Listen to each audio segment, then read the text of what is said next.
Ding.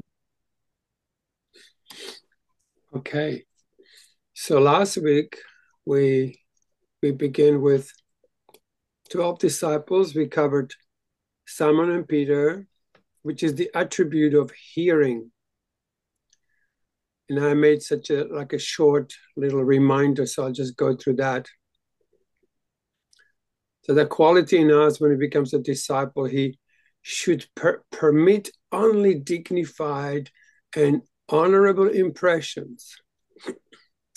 In brackets, I have nothing that is not of God comes through. He remains of unmoved.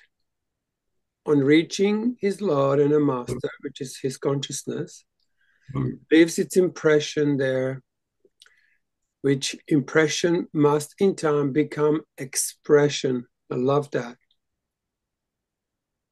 So comes a revelation that then later on becomes expression of it. Like you become it so strongly that you begin to almost like irradiate it from your being, become an oozer, you know. So Simon becomes Peter when it becomes like a rock, solid rock in this. And what I find personally very powerful, you know, we have in the Course of Miracles this idea of body being a learning device, but it also can teach us a lot, which is my personal experience. So imagine if you were like as solid as a rock, that nothing else you permitted your consciousness except that of like a divine impulse. How would that be if you became that rock? Like, wow, nothing else moves me. I'm solid, I am unshakable, and I'm not letting any illusion to sway me into denying God or attacking Christ or crucifying Christ within me, I could say. So if you have to be one of them, how would you actually sit? How would you be if you're one of them? And you might notice that there's a part of you wants to move as if into more centered position. Even so, it's body, but it's kind of establishes this amazing container. When I go there, it begins to like almost like the spirit within begins to make itself known by its presence. Oh. So next one is Andrew, which is courage. Now, courage is described as the faith in oneself, which asks no man's help, but quietly and alone appropriates the consciousness of the quality desired.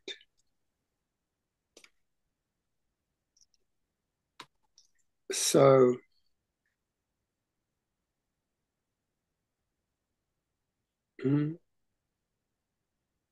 where is that part of us that's courage? It's like I'm going in, I'm entering into light, and I'm afraid not. I trust that God is taking me home. I step back and let me taken. Just also an experience that's taking place lately. It's like this, I step back. And particularly now that we are doing this second part of the workbook where it says the words will mean little now. We read the lesson and then it's beginning to take us and allows us to be taken. And there is this courage not to be afraid, trusting God that we're gonna be taken to the right place within, which is the kingdom of heaven within. And that was a James, symbol of discipline, judgment. To hear only that which he has been commanded to hear, namely the good, is incapable of hearing and accepting as true anything, either of himself or another which does not on the hearing, feel his heart with love. So imagine this thing like, I'm not hearing anything else except what? Fills my heart with love, being the end. Alpha and Omega, right? Boom. So you can allow yourself to embody that. What, when you hear it, fills your heart with love?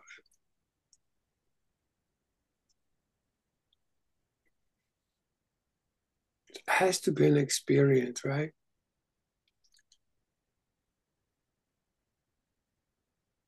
Mm-hmm. So you basically, from that place, do both for others and yourself, only such things which, when expressed, glorify, dignify, and give joy to the expressor. I mean, how beautiful. That's James. Incarnate that one. Yeah.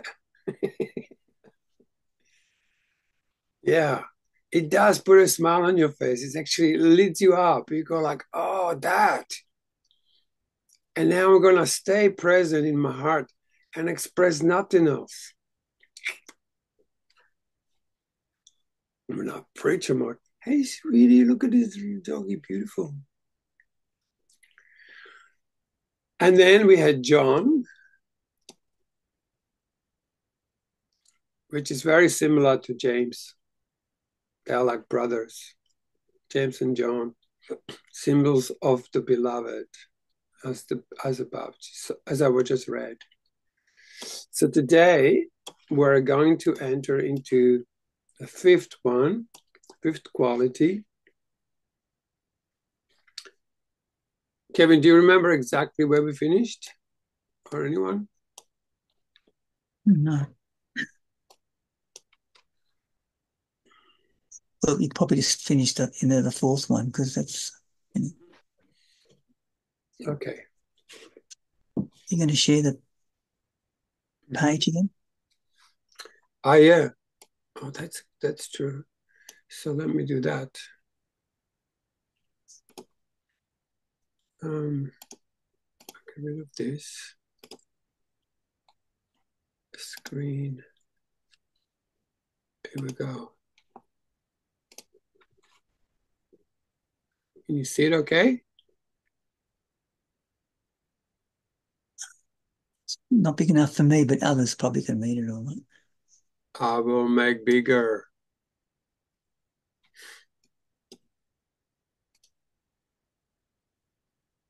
How's that for your screen? Can it be bigger than that? It can be. That's all right. That's okay. Would anybody like to read that part which says that it's all in yellow with neither condemnation? all right. With neither condemnation or criticism, these disciplined qualities of the mind permit everyone to be that which he is. However, although allowing this perfect freedom of choice to all, they are nevertheless ever watchful to see that they themselves prophesy and do both for others and themselves. Oh, yeah. Only such things. Yeah, what's that in? Only such things which, when expressed, glorify, dignify, and give joy to the expresser. Great. So we kind of return one paragraph back. So now, the fifth quality, go for it. Kev? Fifth quality called to discipleship is Philip. This one is asked to be shown the Father. Yes. The awakened man knows that the Father is the state of consciousness in which man dwells, and that this state, or Father, can be seen only as it is expressed. He knows himself to be the perfect likeness or image of that consciousness with which he is identified. So he declares, no man has at any time seen my Father, but I, the Son, who dwelleth in his bosom, have revealed him. Therefore, when you see me, the Son, you see my Father. Mm-hmm. For I come to bear witness of my Father. I and my Father, consciousness and its expression, God and man, are one. Wow. How beautiful, huh? This was written like 50 years ago. And it just the language, I just love this.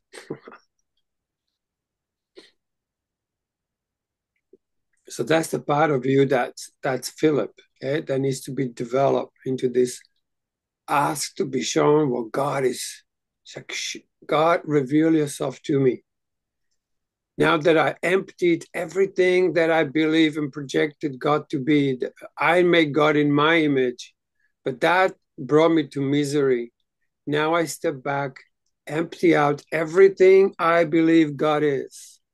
Every single, even all the childish ideas, I'm gonna let them go. So my cup is empty. There's nothing left there. Not even a little bit of wine in that cup. It remains. So to affect the freshness of the new one. And we clean it and we empty it, and we're just waiting for with the empty cup to be filled with a new experience that's incomparable to anything that went before. How beautiful, huh? And then we wait. Yeah. One who asks to be shown the Father.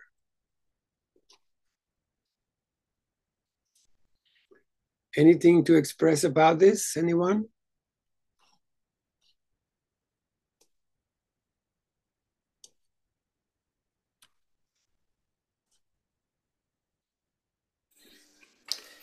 I'd like to share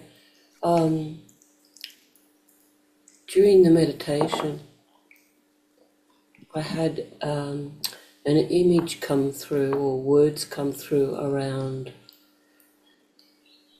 that words become meaningless, and what is true is entering into the feeling of the consciousness. And as I was listening, I was asking the question, are words meaningless? And then I actually saw like a car that was carrying the words, and the impression I got that words are vehicles that lead us into the higher consciousness of God.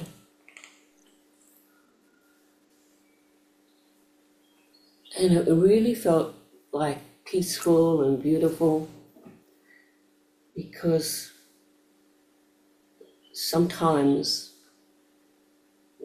we get caught up in words and books and forget the presence of God, of going into the consciousness of God. Beautiful.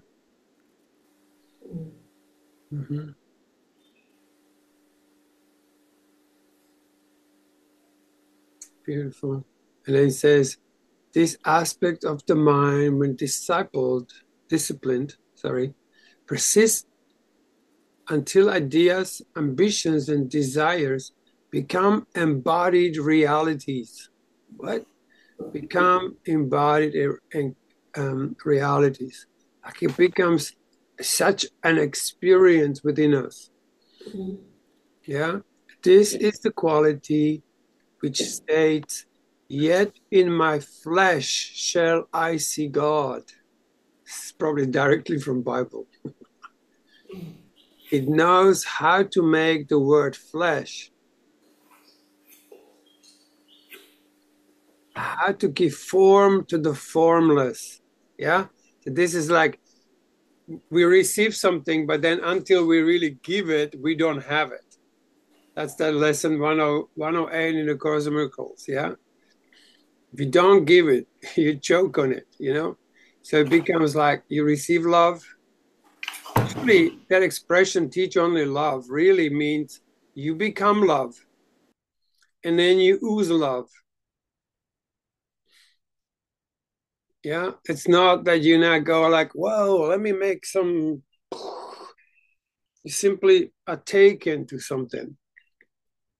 And you become the oozer. You become, it vibrates in you as a living light. Anyway, that's the quality of Philip. And then we move on to the Bartholomew.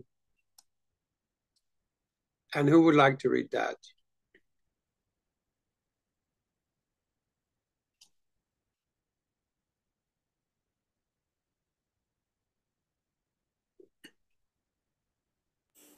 I'll have a go, guys. The sixth disciple is called Bartholomew. This quality is the imaginative facility which quality of the mind when we once awake distinguishes one from the masses. Mm-hmm. An awkward imagination places the one so awakened, I beg your pardon, an awakened imagination places the one so awakened ahead and Head and shoulders, yeah. above the average man, Mm-hmm. giving him the appearance of the beacon of light in the world of darkness. Yeah. No quality so separates man from man as does the discipline imagination. This I is the separation of the wheat from the chaff. Those who have given most to society are our artists, scientists, inventors, and others with vivid imaginations. Mm. Should a survey be made to determine the reason why so many seemingly educated men and women fail in their after college years, or should it be made to determine the reason for the difficult earning powers of the masses? There would be no doubt but the imagination played the important part. Such a survey would show that it is imagination which makes one a leader, while the other of it makes one a follower. While the lack of it makes one a follower. Yeah. I was reading too fast. Yeah, somebody else can read. It's okay. No, that was good. That was good. Well, let's just pause there because there's so much in here. Yeah, because like, how does art often like? How is it? You put a music on, you can't really see, you're just hearing it, and it just suddenly you're in tears and you're so connected to yourself. Yeah, how does art bring us to God? You know, sometimes you see a painting and you just go like, wow, it stops your mind from rambling your daily madness. Mm-hmm. It's a vibration. Yes, it's a gift. Again, it's like something that was just an idea becomes an expression, and it's done so artfully as to brings you to that state that you remember God watching it or feeling it or hearing it or experiencing it. Sometimes even a massage can bring you so deep to yourself. You just go like, oh my God, the mind completely stops and you just go, all you can say is, oh God, yeah. And that's also like a form of art. And we have so many expressions that reminds us basically that are just, again, beacons of light that just lead us to new greener pastures when we don't rave on about something that's killing us within or kills our Christ within.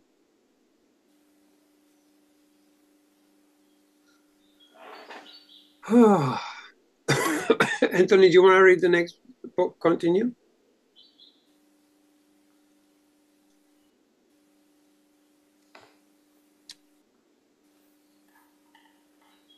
We just not quite finished the imagination. Is it instead of developing? I think it's shoot the survey, isn't it? Oh, no. Yes, you're right. Instead of developing, go. Instead of developing the imagination of man, our educational system oftentimes stifles it by attempting to put into the mind of man the wisdom he seeks. Mm-hmm. It forces him to memorize a number of textbooks, which all too soon are disproved by later textbooks. Yes. Education is not accomplished by putting something into man. Its purpose is to draw out of man the wisdom which is latent within him. May the reader call Bartholomew to discipleship, for only as his quality is raised to discipleship will he have the capacity to conceive ideas that will lift you beyond the limitations of man. It's really stuff that comes from inspiration. Like you get a brand new idea, never thought, never imagined before. Because that's what God is. It's like creation. It constantly makes itself new. Right now it's brand new, and now it's brand new. And now it's brand new. Are we in that, or is our mind preoccupied with the past? And we're not creating, we're making stuff up based on history. Yeah. So we let all that go, and we look for what's the brand new, where is it now? What's the latest update, Just think that's why we didn't send our kids to school. Yeah. Homeschooled. Same here. Yeah. Actually, I wagged most of my school life too, so same. Thank God for that. That's a good social ground to learn, Yeah. Yeah. Go on. The seventh is called Thomas.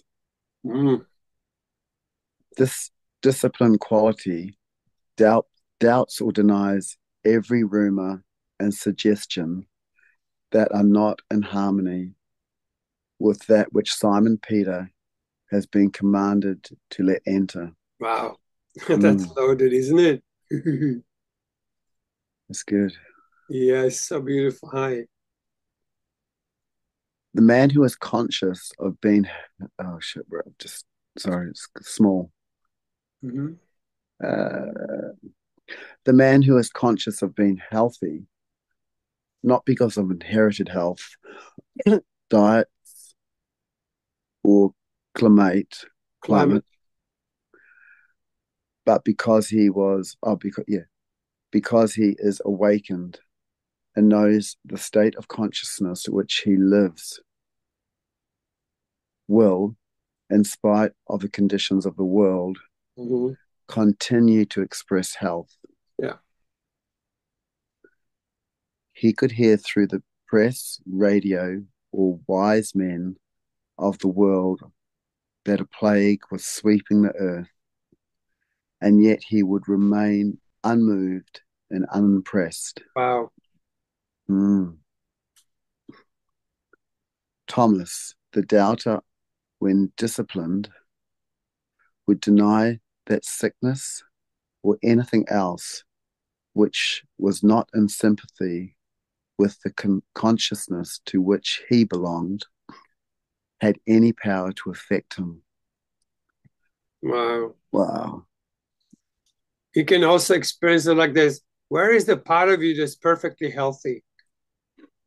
Like, again, see, it's always about this incarnating. Like, there's a part of you that does not know sickness, disease, and suffering, and it's in you. But you know what? You almost can't experience it unless your tree of life is erect. It's like, if you go like this is where misery abides. Oh, guys, I'm not feeling that well. It was such an interesting thing. When I was a kid once, I was just feeling sick. And my friend came and goes, let's go out, buddy. Let's go out. I go, oh, no, I'm not feeling that well. And he goes, oh, bullshit. Come on, let's go. And I went, okay. And 5 minutes later, we were walking down the road. And I'm going like, wow, I was sick 5 minutes ago. And now I'm not. And it was just that already as a child, I learned that, hang on a second, that when I move, when I erect, when I go for something, that's sort of withering effect within was not, in a second, non-existent, in that inspiration of like, oh, come on, let's go, right? It's the same in us, is this like aspect of perfect health. Can you feel it? Yeah. Right? And how does your body go when you feel that? Trying to like make yourself like a solid rock, just like Simon, yeah? Become a rock of health. You begin to feel in you that quality. And if you don't give it, you will replace it with the sickness, pain, and death. So when you do that, my body just almost shoots out adrenaline and strength. Can you feel that? Exactly. Yeah. Exactly. Now stay there and look what happens. You're not going to be able to bear it after a while because you become so reverberated. And this is something where I like to also mention, because I often hear like, oh, I just give this to the Holy Spirit and he will fix it for me. That's a total bullshit. It doesn't work like that. The Holy Spirit is freaking this alive thing in you, is this health, this kind of erection of being that's alive. And if you put a body like this, it cannot enter, it's sitting right next to you, kind of like, all right, whenever you're ready, whenever you call on to me, just call on to me. Don't go like, well, if the Holy Spirit could just come, that would be lovely. No, just go like, here I am, enter me now. It's just like the Aladdin, you know, you just go like, and boom, you know, you're alive. Your anus is vibrating. You know what I mean? You become alive. Your legs become full of light, right? That's the enlightenment. You actually become full of light, and then you got to sustain it, because it's in that corrupt body. That's very, very hard to incarnate. So with a little bit of practice until it becomes a disciple. Geez, I sound like a preacher today, but why not? Huh? So there you go. So that's the Thomas. And it's such a beautiful quality, because, you know, there is the doubting Thomas, right? Has his like a second name or nickname, doubting Thomas. But here, how beautifully is it explained, yeah? This discipline quality doubts or denies every rumor, all the gossip. He does not go into gossip. He only goes that which is in harmony with Simon Peter. Sure, you're right. Anyway, here we go. Did we finish? Yes, please. have I read this quality of denial, Yeah. when disciplined, protects man from receiving impressions that are not in harmony with his nature. Mm-hmm. Right. He adopts an attitude of total indifference to all suggestions Mm-hmm. that are foreign to that which he desires to express. Disciplined denial is not a fight or a struggle, but total indifference. Mm-hmm. Mm.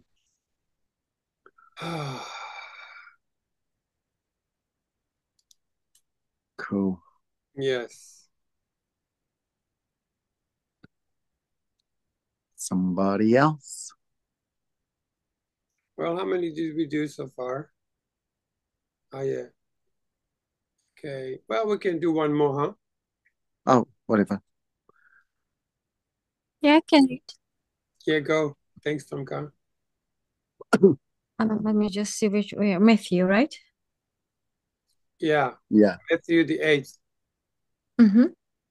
Matthew the 8th is the gift of God. Mm. This quality of the mind reveals man's desires as gifts of God. The man who has called this disciple into being knows that every desire of his heart is a gift from heaven, and that it contains both the power and the plan of its self-expression.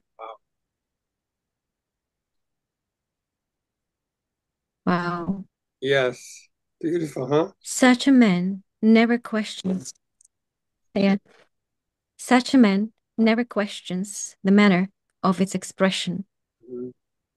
He knows that the plan of expression is never revealed to man, for God's ways are past finding out. Yes. He fully accepts his desires as gifts already received and goes his way in peace, confident that they shall appear. Mm-hmm. Stop right there. That's actually the whole thing. Yeah. Beautiful. It's like This is a big one. Yes. This is a big one. This is probably, this muscle is like most weakened in a human mind. It's most weakened because how many of you constantly focus on what you don't want? Oh, I don't want this. Oh, I don't want to be sick. Oh, I don't want to have these bills to pay. I don't. Oh. Yeah? Who's good at that? Come on, hands up. Yeah. Yeah, and you can actually focus on it without even realizing. You Yes. think you're thinking about what you want, and then you look closely, and then you realize you're actually thinking about what you don't want. So it's kind of like it's really important to train the muscle the right way. I'm like thinking about like I'm doing this recently. Sorry about that. Yes, absolutely so. So now, how does this develop, right? And it says like, so what is desire of your heart? In your deepest heart, deepest of your heart, what do you truly desire? And actually, right here, we can blend this particular thing with that whole feeling is the secret book, right? Because it brings in that, like, how do you do this desire thing? How do you actually strengthen that muscle in you? Yeah. So your heart desires, true desire is way beyond what your mind thinks. In order to get in touch with this desire, you one has to feel. So feeling is the secret, because the feeling will take you to that place of desire of your heart. Yeah. So let's just practice this for one moment. And this is how Neville does it. It's very simple. It's 2 questions. What is it that you desire? Now, let's start with something simple rather than complex, as a total desire of your heart. So what do you desire? And don't name it, don't say it, right? Just keep it to yourself because no one else needs to know it, just you. So what do you desire? If you could have it your way, what do you desire? And just don't answer it, just find it. And it's almost you say, God, help me now. What is there really I desire?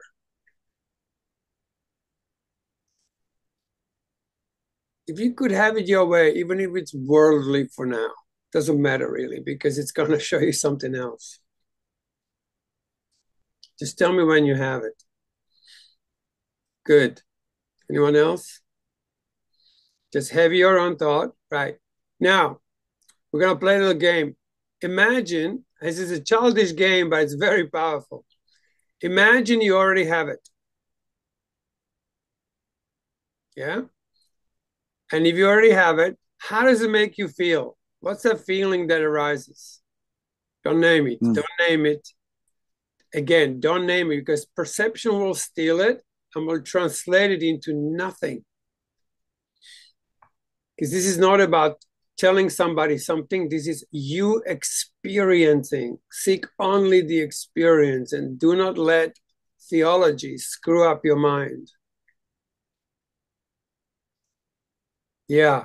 How does it make you feel? And allow more of that feeling and even more of that feeling. Yeah. More than that, guys. More than that. Way more, way more. Anthony, come on. You know better than that. That's it. See, this is we don't do. This we don't do. That muscle in us is weak. We get it, and bam, we don't express it. And you expressing it by feeling it so much that it begins to come as if out of you, and you become that beacon of light that blesses the world with your desires, with your wholehearted desires. Yeah. And so at the beginning, it's just you can desire anything here, you know, but then later you will get in touch with your true desire of your heart, which is like know God personally, or, you know, whatever it is, like something of the, even that becomes an inspiration. Suddenly you realize you could go somewhere where you could not go before.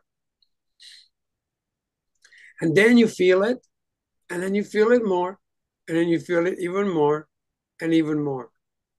And when you think you can't feel it anymore, you still feel it more until it begins to come out of your body, fills up the whole room, and you open up the windows and let that flood the shire you're living in. So you let that expand to the max. You could flood the whole cosmos with it. And I know it sounds trippy, but my God, you once try it and it works, and watch out. You become so ignited. Yeah. Beautiful. So that's this quality. Yeah. The quality of the mind reveals man's desire as gifts of God, right? The man who has called this disciple into being knows that every desire of his heart is a gift from heaven, and it contains both the power and the plan of its self-expression. But this really also points to the fact that the kingdom of heaven is within. And it's got nothing to do with the outside world, ever. Jesus saying, my kingdom is not of this world. Not trying to fit it anywhere. You can't. And if you can, then it's not of God, let me tell you. Until it's fully incarnated in you, until it's fully expressed, and then the heaven and earth are one. Then you will see it everywhere. But you can't fit it into the world the way, because the world is an effect of separation. But when it unifies in you, the whole outside reality will be purely unified. You will not even be able to make a difference between you and someone else. all you see is his beauty or her beauty, and you see the God in the other. Yeah? Yeah. Like I pick a person in a room and just say, hey, you are the light of the world. Yeah? See? Puts a smile on your face. Because you're not judging them. You go, hey, say it, try it. Caroline, you are the light of the world. And you just say, yes, I am. I know. And the light has come. And now pick someone else and tell them that. Hey, Annie, you're the light of the world. And then you say, yes, I am. Thank you, I am. And Kevin, you are the light of the world. Yes, I am. Hmm. Tonka, you are the light of the world. Yes. Hmm. Donka is actually two lights of the world. She's two in one. Yes. Is that both her? Yes. So, thank you, Kevin. Anthony, you are the light of the world. Mm-hmm. Thank you, Tonka. And Kevin, you are the light of the world. Thank you, Tonka. And Robin, you are the light of the world. Oh, Robin is there? Yeah, Robin's there. She's the phone. Oh, is that Robin? Yeah. Cool. You are the light of the world. Yes, Hi, it's Robin. Yes, it's me, that front number down there. I'm out walking. And Kevin, you are the light of the world. I am the light of the world. Carolyn, you are the light of the world. Anthony, you are the light of the world. Cole, you are the light of the world. Annie, you are the light of the world. Tonka, you are the light of the world. Teresa, you are the light of the world. And I'm just going by memory. I don't know who else is there, but we are all the light of the world. Thank you. Beautiful. Thank you. Thank you. Now let's do it this way. Now that you know you are the light of the world, you're going to say, you're going to declare it. So I am the light of the world. And everybody else will say, yes, you are. I am the light of the world. Yes, you are. Yes, you are. I am the light of the world. Yes, you are. Yes, you are. I am the light of the world. Yes, you are. Yes, you are. Yes, you are.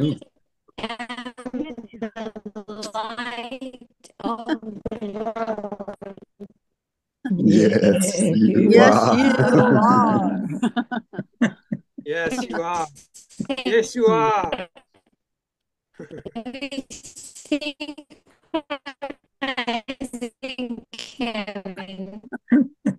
Okay, you're breaking up. Whatever you say, absolutely. Yes.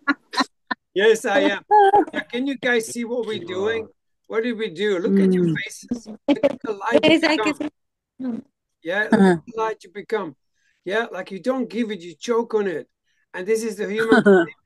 It's like we keep everything for ourselves, and this giving and receiving goes dead, right? So you got to give it, you got to express it, you receive it, but you got to give it. Otherwise, it's gonna be too much. You enter into this unbearable lightness of giving, but the minute you become sharing it, it becomes bearable. Yeah, you bear the light, you become the bearer of light. But it's sustained. It's not spinning you into like these crazy highs or crazy lows. You just like beaming. Your mind has dropped into your heart and you ooze it. You ooze your heart. You shine the light. Yeah. And you stop being nice. You know, stay nice and polite. You just like the thing you are. It's like, hey, here I am. You don't like it? Great. Because you already have everything. You don't need anybody. You don't need anything. You just like, I am it. I am God's son. Perfect and whole and healed. Suck on that. Yeah.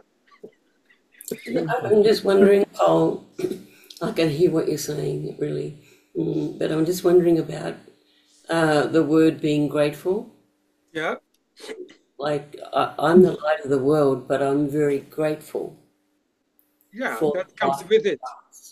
The I am the light of the world comes with it. It's already inherent in it. Actually, when the real light comes in, like at this moment, we're still practicing certain things.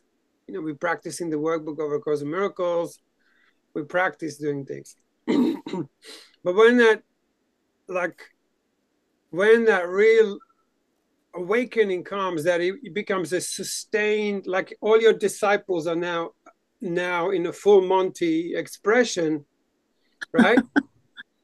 you begin, yeah, exactly. You're like, you're naked to the world. You have nothing to hide. You have guiltless mind, yeah, cannot suffer. So in this full expression, right, the giving and the gratitude and all of that's already inherent. It's like, oh, now I am grateful. No, the gratitude is already in it. The give is already in it. And you virtually come to a place where you realize what I need to do nothing means. Like, you don't have to be grateful or don't have to be something. You are already it. You're already everything you ever desired to be, and constantly more, in a sense, because it's a constant revelation rather than holding on to something, or now I should be grateful, or now I should be this. So all these qualities, the light, you know, the warmth, the gentleness, and even all the qualities of what are those qualities of teachers of God that are in A Course in Miracles manual, right? Like, you become gentle, you know, become generous. You know, you only give. You in this mode of giving. You don't even consider not giving. So it's all inherent, and you virtually need to do nothing. The minute you start doing it, you'll choke it again. So absolutely, gratitude is already inherent in that expression. But at some point, we still practice it. You can also, like, could you allow yourself to be grateful? Could you allow it more? And what's the maximum of the gratitude that you can bear?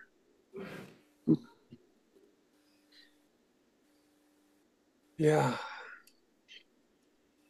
So anyway, that's the 8th. So we will stop on this one. And then next week we can do the other 4 until we're complete. And then maybe we can get together one more time and actually practice them all. Because it's the application and the giving of it that will teach us. You know, like Course in Miracles says, seek only the experience and do not let theology delay you. Do not let your mind, go on and on. The mind will succumb to the heart. And the heart becomes the center of your being, where instead of thinking, you're oozing. Like I say, you become an oozer rather than a loser. Yes. Yes. Yes. Yes. Yes. There you go. That's it. Right. And whatever you feel, you allow more of it, more than you, because this is another little thing of the world, diminishing your joy. Yeah, diminishing, like, oh, I'm too happy for the others who are suffering. So we stop feeling it, and we go. The gents, the whole right? Say it again, Tonka. Oh, sorry. It was just I was just showing Peter something. Okay. Yes. I'm listening to you guys. Don't worry. Anyway, how beautiful these 4 qualities. Anybody would like to share anything else that we learned today? I'm just going to follow desires of my heart. Yeah. Yes, Peter, you are the light of the world. Yeah, Peter. Yeah, Peter. Thank you. You all are light of the world. It's such a good Thank you. company. No, it's you, Peter. It's you. It's you. It's you, Cole. Don't project. No, it's you. Definitely you. So beautiful. Oh, It's just this moment, this past moment when you were talking, this couple of minutes, one of the friends, she sent she sent a picture of her. She was teaching a meditation on a beach, and someone took a photo of her, and on the photo you can actually see the spirits around her, like Wow. faces. It's quite incredible. So it just really literally just came in when you were talking. So how apt.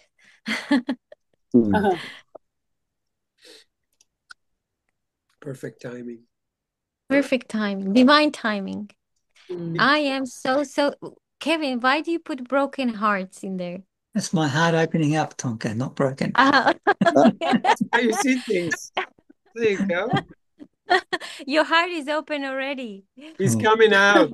He's coming out from hiding. Yeah, I know. I can see that actually. So yeah, guys, I'm very, very, very, very, very grateful for you. We're very grateful. And how beautiful that this was written like 50 years ago, guys, and how magnificent. I love his English too. Like his English is just so, you know. When I read these sentences, they like melt me. Like my heart just goes more broken than that, you know. where are you going to post this, Cole? Because I was going to listen to last week's one and I couldn't find it. Oh, I just have it on my page, so I can drop it into the Course of Miracle one. I think it's still within the. Yeah, thank you. On the money, that one. On the money. Yeah. Beautiful. So see if you could just allow, also if you want this text, I can send it to you. But see if you can allow yourself to, maybe this week, practice these 4 qualities. Yeah. Give them an incarnation, like allow yourself to feel them deeply in your body.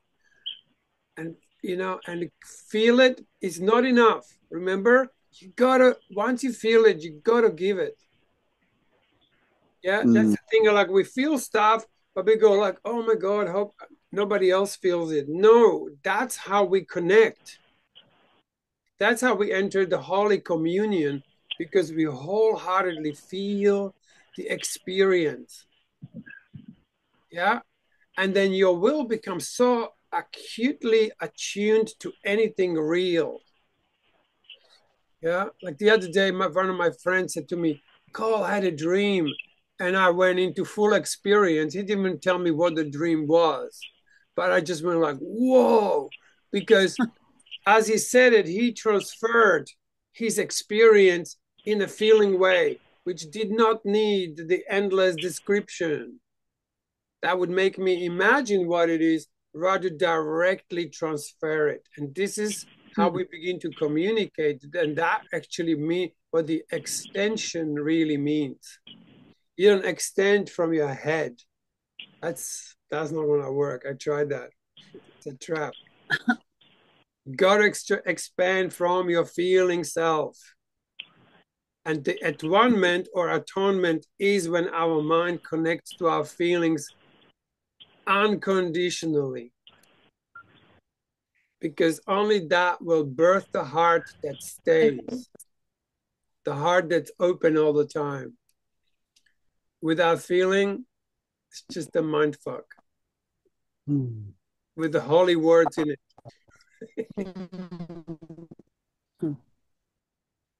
All right, darling, that's a nice word to end on. Thank you. Thank you. Thank you. Thank you. Thank you, guys. See you next Sunday for this one. See ya. Anything. Beautiful day or night. Thank you. Ciao. Ciao.